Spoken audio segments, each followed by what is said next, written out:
So from that gift, 15 copies. from that gift and the 15 copies, now it's a movie. And not just a movie, it's a major motion picture. Yeah. I know. How Yeah. bizarre, right? How bizarre, yeah. No, totally. How had that bizarre plan. is that to you? It's so bizarre. I was talking to somebody, I think yesterday, and I said, imagine somebody who sees the ocean for the first time in their life, and they jumped in, and they get caught by a monster wave. And there is no thought going through their mind that they have any sense of control over this thing. The whole point is to just keep your head up and just go with it, Yeah, yeah. And that's how crazy this all is. Those 15 copies, as I said, did everything I ever wanted that book to do. So after that, it's all surprise, which I love. Yeah. Especially since we have like 9 grandchildren and a 10th on the way, So I live in a world that's all about surprise.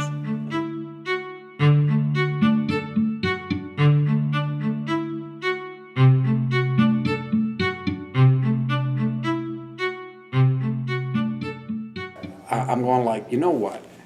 If love and relationship have always existed within the being of God, then there's a foundation for him. If God is alone, a monad God, a one alone God, there's no basis for love or relationship. That God does not by nature love. And so my journey was to say, I don't want my kids growing up with that distant omni-being that's the darkness behind Jesus, that Jesus came to save me from, right? I want my kids to have a much bigger sense of the character and nature of God. So to wrap it inside of imagery that wasn't intended to define God, but was intended to become a way for us to see an expansive nature of the character of God. To do that allowed a lot of people to shift out of this distant omni-being God into a relational reality. And I think that's partly why the book, and now the movie, is so powerful.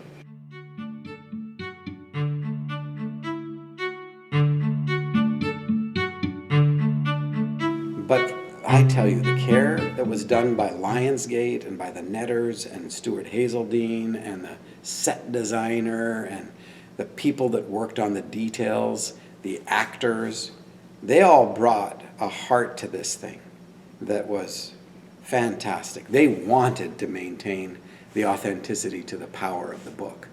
And they caught it, Yes, people will find little bits and pieces, but I tell you, the positive power and potency of the movie will overwhelm any of the minor details.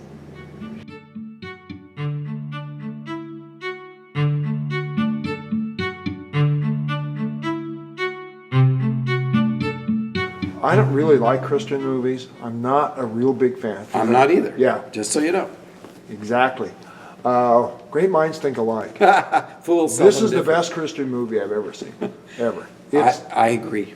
It is. It's the best Christian movie, the best acted, the best shot. Mm-hmm. They did capture the book brilliantly. The acting's very good. It moves right along. Yep.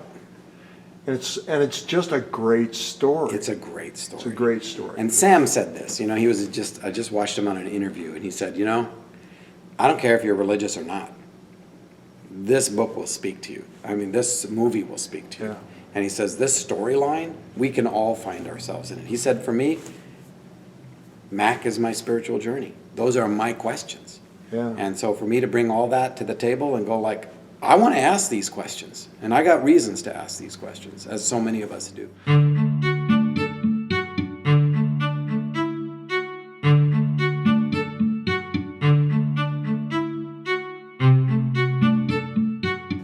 And I didn't have any expectations going in, because I didn't have any rights or creative control, and I had laid all that down. And but when they signed Octavia, I'm going like, well, that's kind of perfect. And then when you watch her, it is perfect. And again, Southern Baptist girl, she comes from a background where Jesus is a real force and center. And she'd read the book, and she had said from the first time she read it, she just wanted to do this. Yeah. And then when she got signed, she said she kind of freaked her out, because all of a sudden she's like, wait a minute, I'm playing, the Almighty, you know. So I'm God the Father. I know. How Oh, odd's come on. that? How cool.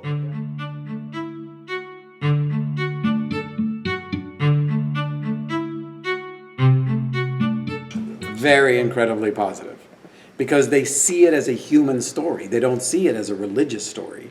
And it's given them language to have a conversation about God that is relational and not religious.